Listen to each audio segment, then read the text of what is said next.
On est à Marseille en 1815. Imaginez un peu le tableau. Un jeune homme, Edmond Dantès, 19 ans à peine, et il a absolument tout pour lui. Une vie qui s'annonce parfaite, un avenir tout tracé, radieux. C'est le point de départ, le calme avant la tempête, d'une des plus grandes, des plus terribles histoires de vengeance jamais racontées. Et ensemble, on va décortiquer vraiment comment ce rêve va se muer en un plan d'une froideur implacable. Le monde de Dantès, à ce moment-là, c'est une carte postale. Pensez-y, à 19 ans, il vient d'être promu capitaine. Il va se marier avec la femme qu'il aime, la magnifique Mercedes. L'avenir, c'est une page blanche qui n'attend que lui. Tout lui sourit. On pourrait dire que son système est parfaitement configuré, prêt pour le lancement. Sauf que, il y a un virus qui s'apprête à tout infecter. Et ce paradis, il ne va pas être détruit par un homme, ni même par un coup du sort. Non, il va être anéanti par quelque chose de bien plus insidieux, de bien plus venimeux. Une simple idée. L'envie.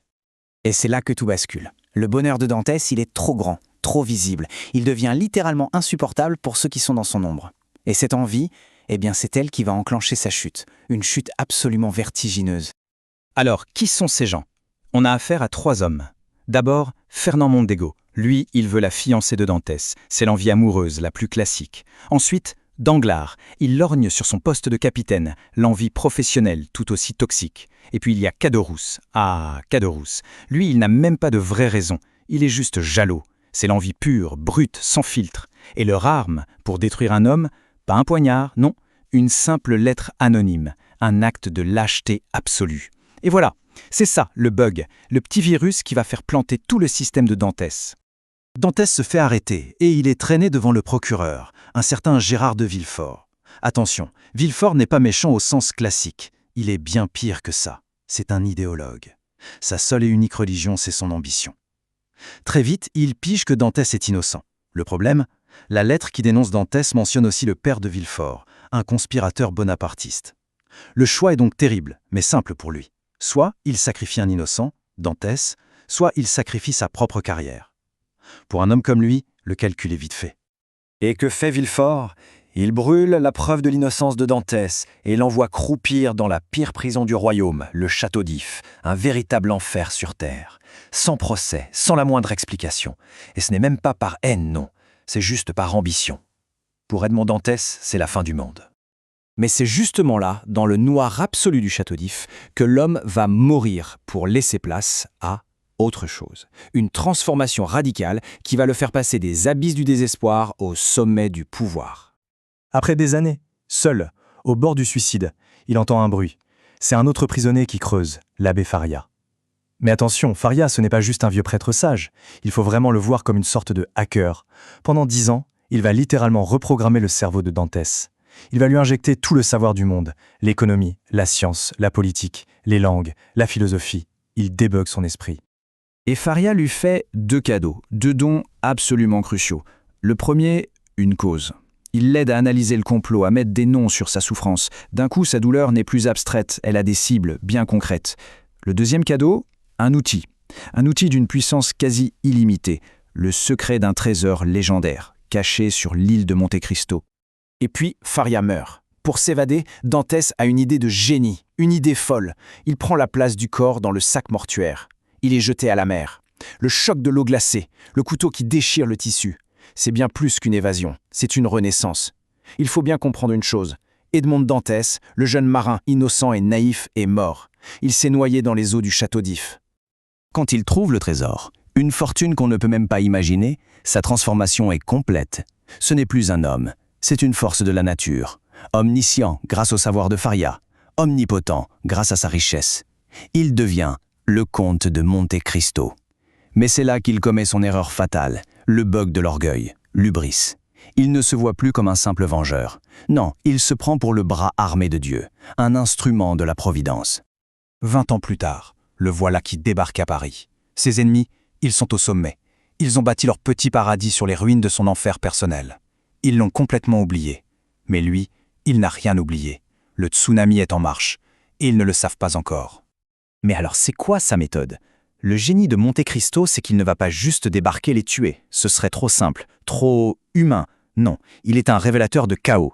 Il enquête, il s'infiltre dans leur vie et ensuite il trouve le bug originel, la faille secrète de chacun de ses ennemis, et il appuie dessus, encore et encore, jusqu'à ce qu'ils s'autodétruisent.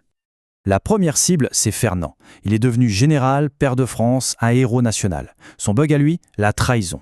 Monte Cristo va simplement révéler la vérité. Comment Fernand a bâti sa fortune en trahissant son bienfaiteur en Grèce. Le résultat, déshonneur public, total, sa famille l'abandonne et il finit par se suicider. Fin du jeu. La deuxième cible, c'est Danglars, le banquier richissime. Son bag, l'avarice. Son dieu, c'est l'argent. L'outil de Monte Cristo est donc tout trouvé, son argent qui est infini.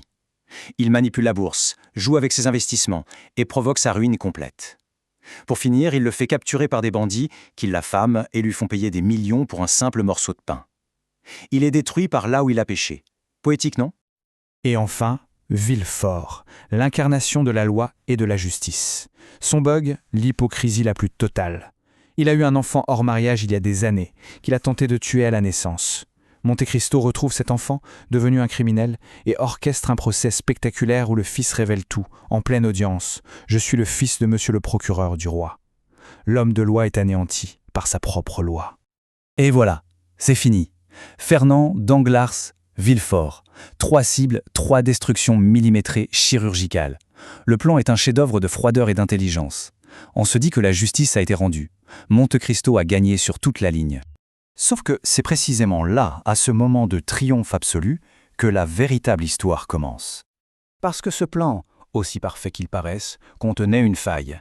Un bug caché dans la logique divine du conte. Un bug qui va tout faire s'effondrer. Le plan contre Villefort a fonctionné, oui, un peu trop bien. En se voyant démasquée, la femme de Villefort, complètement folle de désespoir, se suicide. Mais elle ne part pas seule. Avant de mourir, elle empoisonne son propre fils, le jeune Édouard, un enfant. Un innocent. Voilà ce qu'on appelle les dommages collatéraux. Quand Monte Cristo arrive chez Villefort pour savourer sa victoire, il ne trouve pas un homme brisé, mais le corps sans vie de cet enfant. Et là, c'est le choc, le eureka inversé. La mort de cet innocent, c'est la donnée que son plan parfait ne pouvait pas calculer. C'est le fait qui vient détruire toute son idéologie. Le masque du dieu vengeur se fissure et tombe en morceaux. À cet instant, il comprend qu'il n'était pas un agent de la Providence. Il était juste un homme qui était allé beaucoup trop loin. Le compte est brisé. Il réalise que la vengeance n'est pas une forme de justice. C'est un poison qui détruit tout, même le vengeur. Alors il abandonne tout, son pouvoir, sa fortune, son obsession. Et il s'en va, en laissant derrière lui ces 2 mots, les 2 seuls mots qui résument toute la morale de cette histoire immense. La seule vérité apprise après avoir été un homme, un fantôme et un dieu raté. Attendre et espérer. C'est ça, la leçon finale. Ce n'est pas à l'homme de se faire Dieu. La seule réponse, c'est l'humanité.